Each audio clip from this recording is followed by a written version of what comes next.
Hello everyone.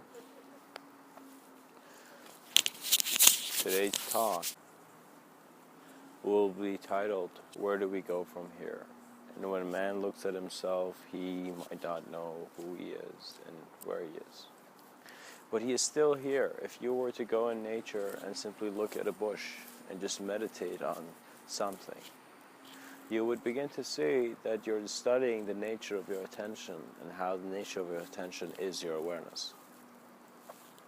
As one becomes self-aware, they're becoming aware of the multidimensionality of life. They're becoming aware of how one view can be present through other views. And so similar to how you have made many selves and how from the beginning of your life till now, you and your name have gone through many journeys, the world of form is one where the study never ends. So you at the same time see that if you were to study the world of form, it would be never ending. Because all forms relate to one another in the sense that the separation is created by the perceiver.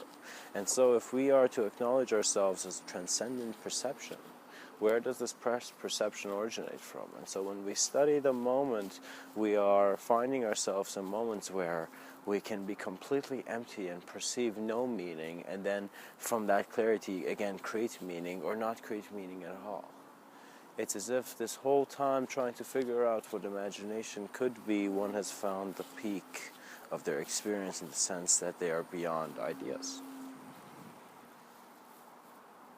Where do we go from here is simply suggesting how your manifestation is now ready to listen to more than the input coming from a relevant individual idea which you call the self. So when self and other becomes simultaneously experiential. So you're experiencing not through your eyes, but the eyes of another. And this is not just the moments we share with people, but this is simply an experience. It's one of those yogic experiences, let us say.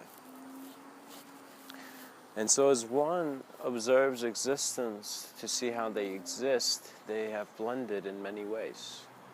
You begin looking at simplicity and you wonder, how much simplicity can a man handle in a world so complex?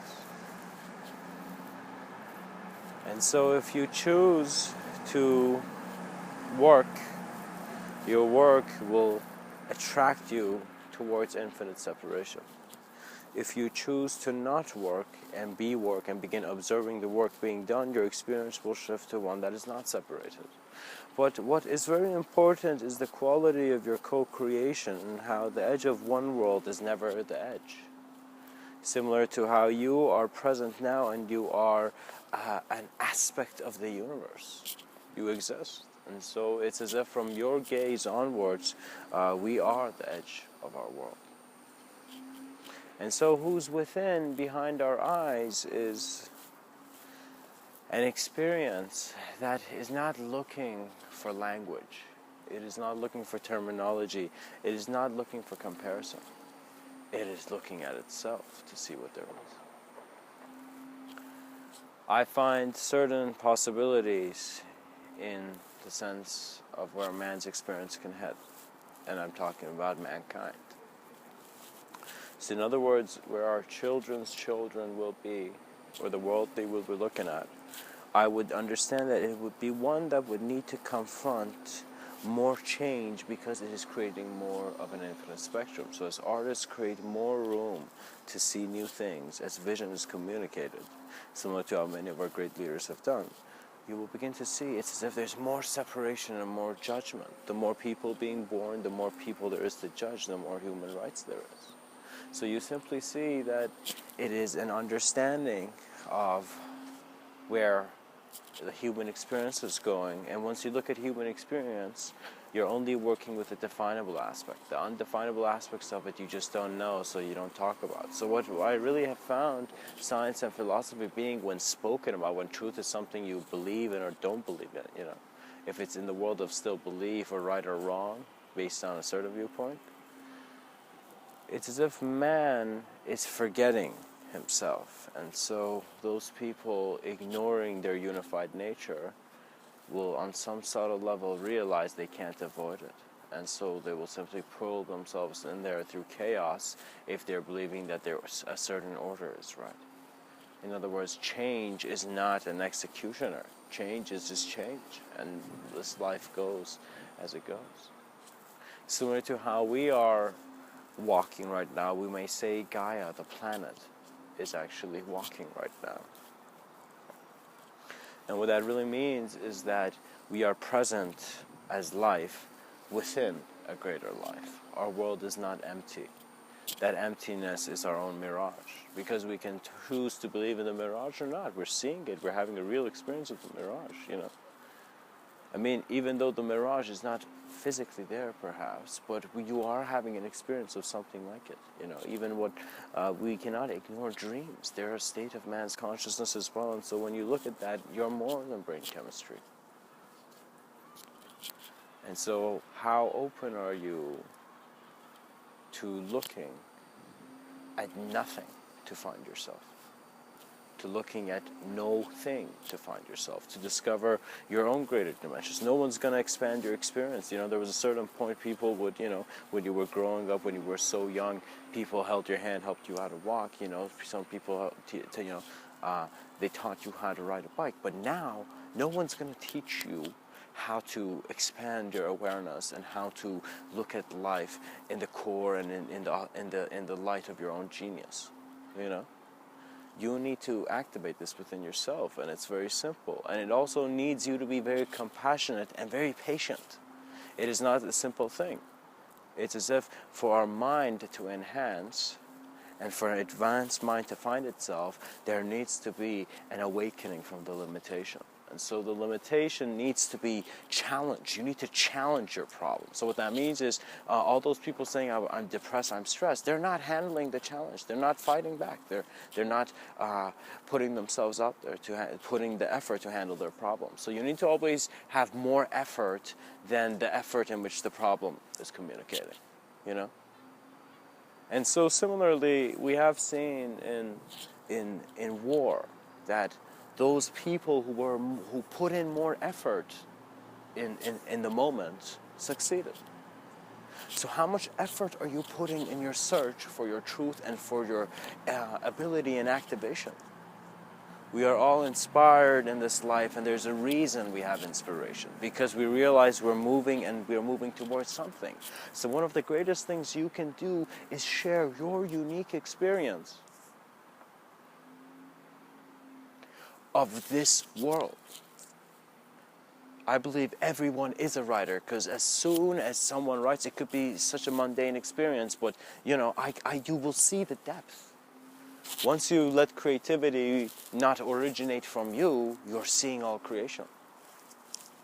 Every moment. And so it's not that you're looking deep, it's just that the nature of your mind is deep, you know? It's not that we're looking at the oceans and, you know, it's like the ocean is actually deep. Man must understand that when his external reality seems limited, because it seems like there's nothing there out in space, it is man's state of being, and in a sense, that aspect of his dimensional experience that will lead him to greater understanding of his reality. So perhaps something that every child should know is that before you're studying anything else in this life, you're studying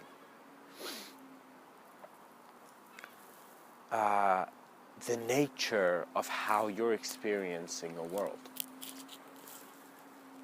You think you need to go read a lot of books to become very self-aware and very conscious in an intelligent manner. You know, it's no. You just need to be aware of your experience. You need to see that there's something experiencing, and that is conscious, and in that consciousness there's clarity. You know, it's a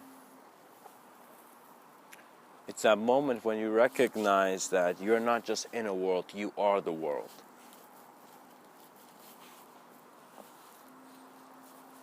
And so you'd be fascinated, because they said that Napoleon, he would remember things as if he would visualize file cabinets, and when he would go into intense focus and just be in that state of thought. So he would organize his thoughts, like as if he was not a general just in physicality, but he was a general in thought as well, in how he kept his mind and looked at things, right?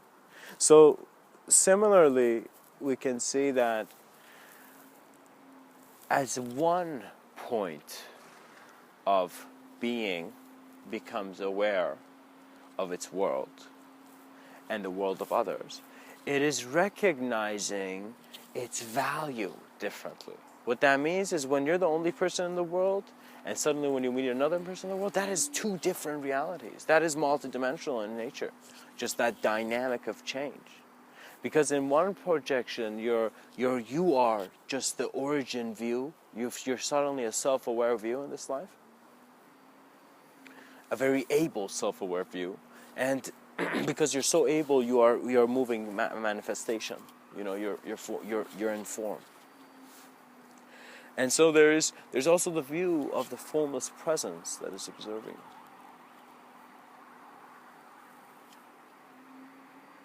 We must take no dead end, because death is not the end.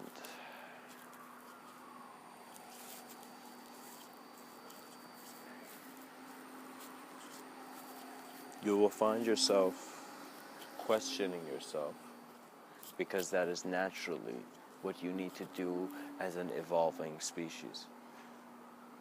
To question is the correction.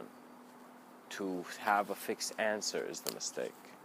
And so a belief is a fixed answer, but an experience is seeking the question and looking at the beauty of the unknown through all that you know. There's a concept in which Apple, the company, really understands, in which it is the iTunes updates, which happen so frequently, And these iTunes updates are simply a new, refinement to the old one, right? It's an update. So similarly, if you were to take the human being and to see how he can update himself constantly, how you can constantly update yourself naturally without thinking about it, you would see that you need to adjust the depth of your gaze, similar to how you fix a camera's focus. So what that means is, let's say if you're a being who physically feels limited, you need to increase your observance of the physical, If you're a being who's only just physical and is not aware of the non-physical, well, you need to be aware of what the physical means. And in that meaning, you will find, through what you know, the truth that you seek. So multidimensionality is the opening to greater understanding, but it is not the end. No imagery is ever the end, because imagery in that shapes in a condition in how man becomes aware of it is not eternal. What is eternal is the newness of your change of view. So that sense of new moment, new moment, new moment, new moment, It's as if like something had to be changing for there to be creation. So the fact that man is assuming himself to be a fixed being in a world that is infinitely moving is his falsity. So we are actually a faster light than light.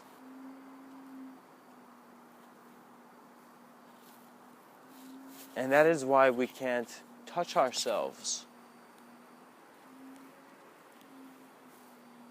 in the world that is present when we open our eyes in the morning.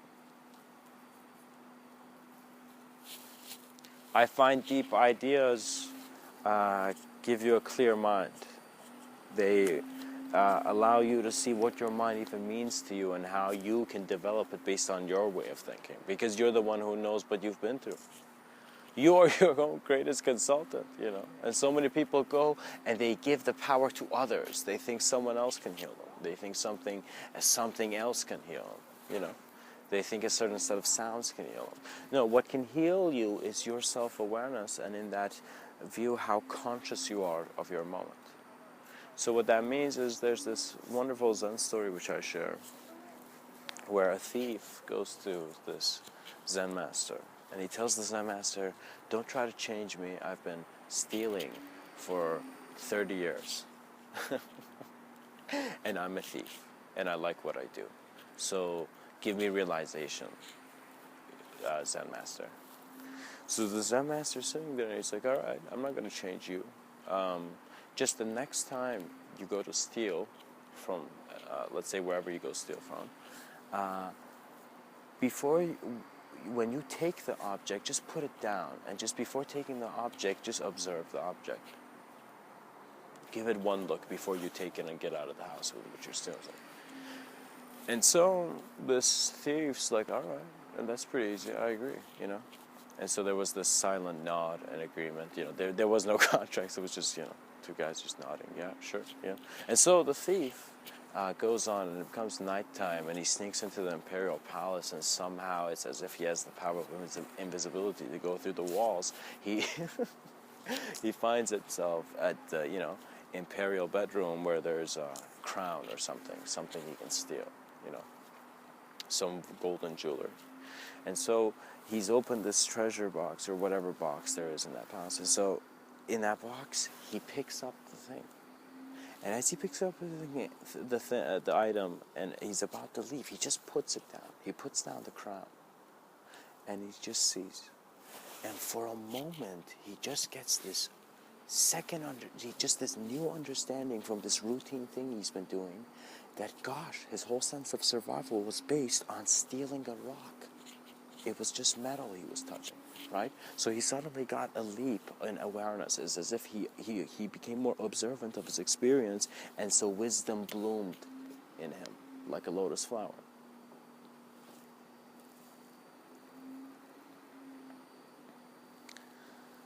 And so similarly, we as human beings need to become aware and sensitive to our interaction in life and how we are active in it. If you have too many ideas, it's unhealthy. So you know what's actually unhealthy? It's not having too many ideas on health and what you should do and what you shouldn't do and what not. It's about not thinking too much, because if you do, you're confusing yourself in how reality actually is. Existential awareness is more important than an idea getting what it wants.